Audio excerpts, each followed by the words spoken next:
¿Cansado de ver aburridas y tediosas clases? Pues suscríbete aquí para ver los resúmenes todos los días. Y bienvenido a Iñaki Guis. La primera clase que veremos será la de matemáticas, titulada El desarrollo plano del cilindro. El aprendizaje esperado es: calcule el volumen de prismas y cilindros. El énfasis es construir el desarrollo plano del cilindro.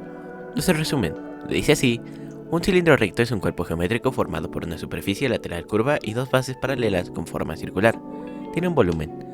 Como todo cuerpo geométrico, por esa razón es útil para contener líquidos, como es el caso del agua. Para profundizar en el tema, resuelve la siguiente situación-problema. Para un proyecto de la escuela, Alejandra va a forrar varios botes cilíndricos con papel mica. Ella quiere calcular el material que va a necesitar para forrar cada bote, de manera que se gaste la menor cantidad posible.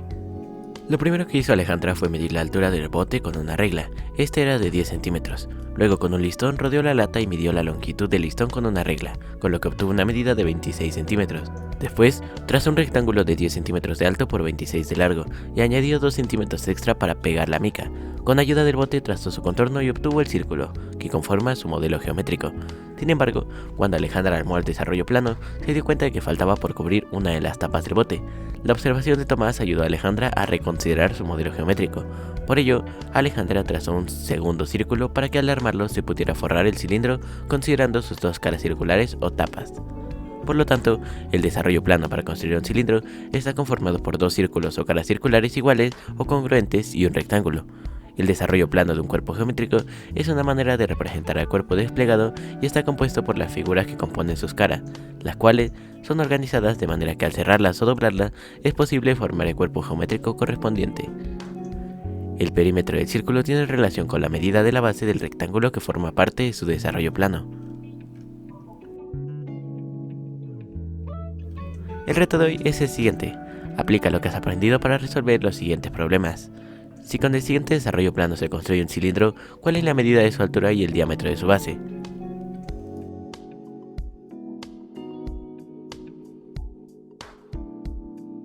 Proseguiremos con la clase de español, titulada Narrar la vida a través del tiempo. El aprendizaje esperado es: escribe un texto biográfico. El énfasis es narrar de forma cronológica la historia de un personaje.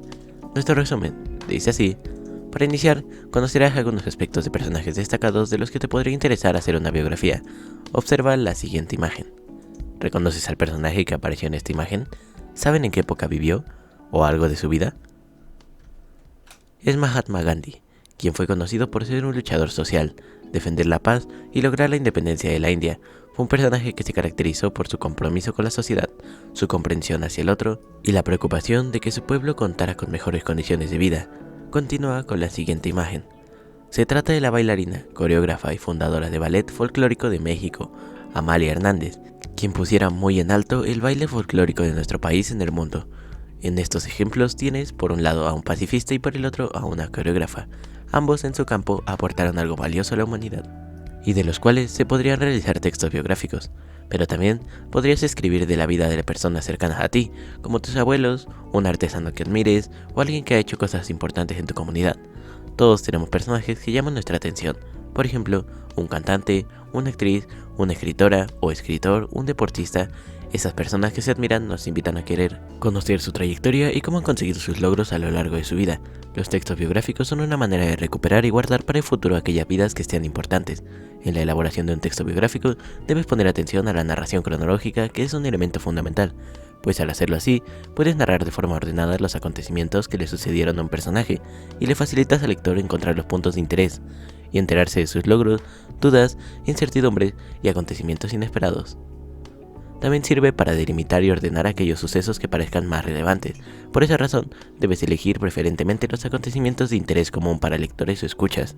Ahora, recupera 3 ideas centrales a partir de la vida de Amalia Hernández, quien fue una destacada bailarina y coreógrafa mexicana. Línea de tiempo de Amalia Hernández. Nació un 19 de septiembre de 1917. Ingresó a la Escuela Nacional de la Danza en 1934. Ingresó a la Academia Mexicana de la Danza como profesora en 1947. En 1952 estrenó la emblemática pieza Sones Antiguos de Michoacán. En 1959 se estableció formalmente el Ballet Folclórico de México y en el 2000 falleció el 4 de noviembre. Las biografías deben ser objetivas, claras, precisas, buscar decir la verdad de principio a fin y ubicar al personaje en su tiempo. La biografía no necesariamente tiene que ser contada de principio a fin, por el contrario, puede utilizar elementos literarios para contar la historia. Esto quiere decir que puede comenzar a la mitad de su vida e ir rescatando aspectos de su infancia, adolescencia y juventud, alterando de esa manera los diversos acontecimientos del personaje y su biografía. Las fechas y acontecimientos pueden cambiar en su orden y utilizar algunos nexos, como antes, después, posteriormente, que dan sentido de temporalidad dentro de la narración.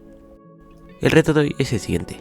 Investiga, lee y organiza de manera cronológica la vida de algún personaje que haya sido relevante para la vida social, cultural, deportiva o política de nuestro país. También busca más información en tu libro de texto y realiza las actividades que ahí se te sugieren. Si te está gustando el video o te está siendo de utilidad, recuerda que nos puedes apoyar en la tienda de Fortnite o de Epic con el código INAKI1708. Continuaremos con la clase de física, titulada ¿La luz es onda o partícula? El aprendizaje esperado es, describe la generación, diversidad y comportamiento de las ondas electromagnéticas como resultado de la interacción entre la electricidad y magnetismo. El énfasis es identificar las situaciones en las que la luz se comporta como onda y en cuáles como partícula. Nuestro resumen dice así: la luz ha sido fuente de admiración y estímulo para la experimentación desde tiempos muy remotos. Su naturaleza ha estado sujeta a gran especulación. El hombre siempre ha estado interesado en saber qué es la luz y por qué vemos las cosas. Los griegos fueron quienes se dieron cuenta de que existía una relación entre la fuente de luz, los objetos y nuestros ojos. Empédocles teorizaba que la luz era un flujo que provenía de los ojos del observador y que éste tocaba los objetos, muy parecido al sentido del tacto. En lo que todos coincidían era que la luz estaba formada por partículas, las cuales se movían en trayectorias rectas a gran velocidad. Esta hipótesis fue retomada por Isaac Newton, pero su teoría presentaba dificultades para explicar algunos fenómenos ópticos.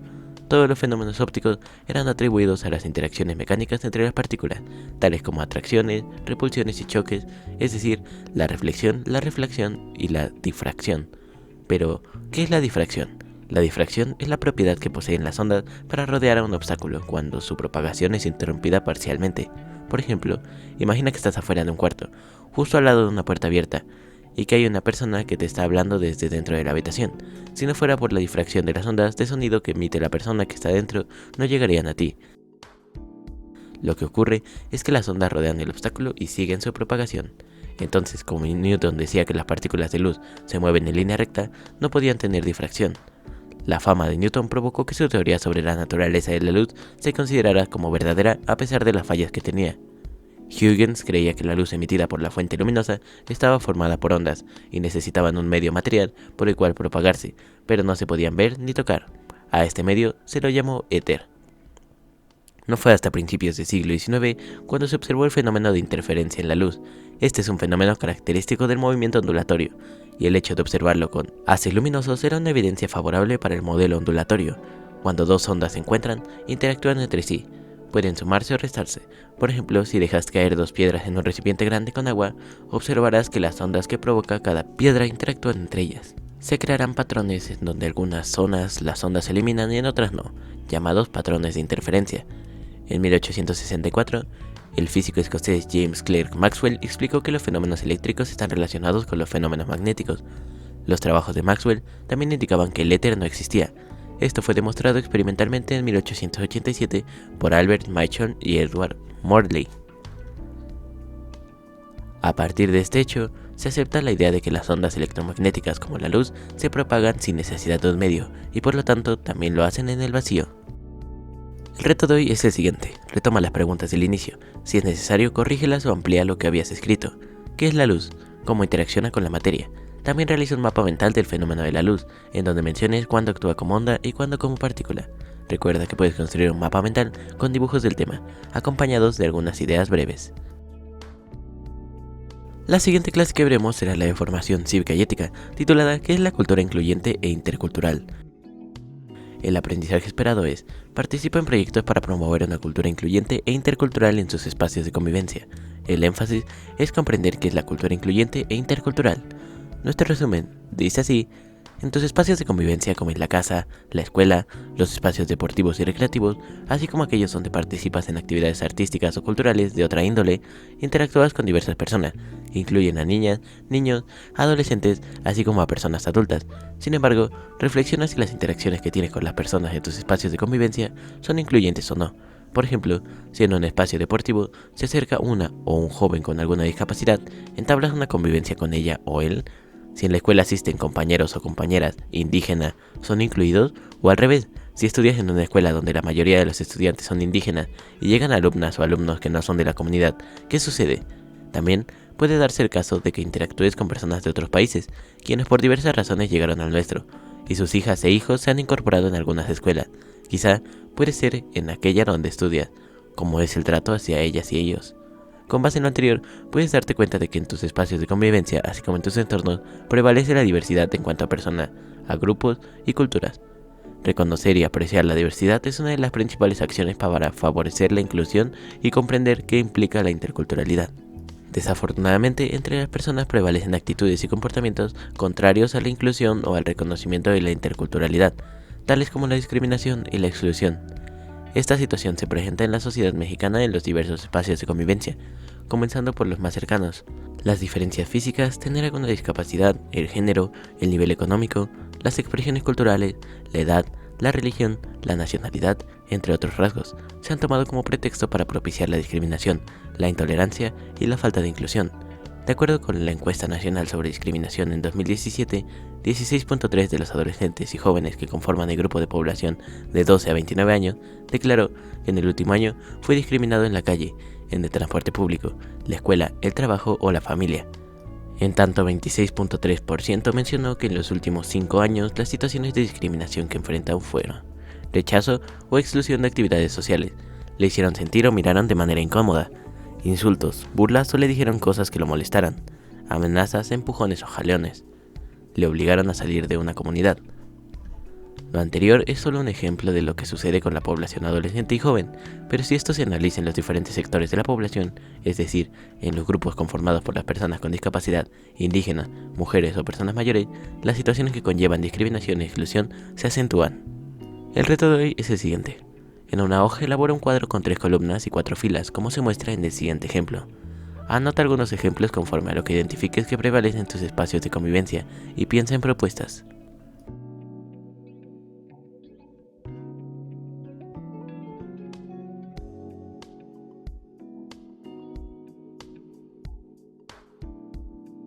Y finiquitaremos el día de hoy con la clase de tecnología, titulada Todos podemos crear.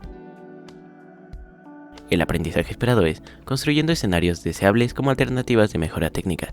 El énfasis es construir escenarios deseables de los sistemas técnicos. Nuestro resumen dice así: ¿te has preguntado por qué los objetos técnicos cambian? Los seres humanos nos hemos transformado potencialmente a lo largo de la historia. Incorporamos nuevas técnicas a nuestra forma de vida para satisfacer necesidades de comunicación, de alimentación y de transporte, entre otras. Y al mismo tiempo, cuando interactuamos con el medio ambiente, lo modificamos para adaptarlo a nuestras necesidades, lo que cambia en gran medida nuestras condiciones y calidad de vida. El ser humano fue desarrollando la razón, la inteligencia social, el lenguaje, las habilidades manuales, expresándose en mejores capacidades para la supervivencia. A su vez, fue creando simbolismos, mitos, ritos, sistemas religiosos y políticos. Siguiendo esta línea de pensamiento, se podría decir que dada la igualdad de condiciones mentales con las que los seres humanos nacemos y somos formados, nuestras necesidades deberían ser similares. Sin embargo, las sociedades tienen diferentes formas de pensar. Su comportamiento, su organización, sus leyes, sus costumbres se desarrollan en condiciones históricamente distintas, dando lugar a la diversidad cultural que nos acompaña desde el principio de nuestra historia. Cada ser humano y cada sociedad proponen medios distintos para satisfacer sus necesidades, y de la forma en que satisfacemos las necesidades se encarga la técnica. A través de las innovaciones técnicas, algunas sociedades han logrado satisfacer sus necesidades, pero lo hacen de forma distinta. La diversidad de ideas, tradiciones y costumbres son factores que marcan el cambio decisivo para lograr o no la innovación. A través de la historia, las necesidades del ser humano se han ido transformando, y tanto la cultura como la sociedad van orientando la intervención técnica. En la escritura, los procesos y sistemas técnicos permitieron la llegada de la máquina de escribir y finalmente la imprenta, lo que permitió el amplio acceso de la sociedad a la información, y con ello se generaron cambios en la humanidad. Cuando la idea de una innovación como la imprenta surgió, tal vez sonó descabellado pensar que una máquina como esta sustituiría el trabajo mecánico de la escritura. es importante también reflexionar sobre los beneficios y consecuencias del uso y desecho de las creaciones técnicas, ya que a veces pasan por alto los constantes daños que puede provocar si no se utiliza de manera consciente y responsable. El reto de hoy es el siguiente. Piensa y elige un objeto técnico que en el presente cubra alguna necesidad, como algún artículo electrodoméstico, un cepillo dental, un videojuego, un televisor, la radio, etc. Y elabora un análisis del producto apoyándote en las siguientes preguntas. ¿Qué necesidades satisface el objeto técnico? ¿Cómo puedo mejorarlo? ¿Cómo me gustaría que fuera en el futuro? Después, dibuja el objeto técnico en su estado actual y dibuja el objeto con las mejoras técnicas que haya sugerido, tal y como te lo imaginaste. Aunque tenga parecido con la ciencia ficción o te parezca una idea descabellada, quizá en algún tiempo sea una innovación tangible.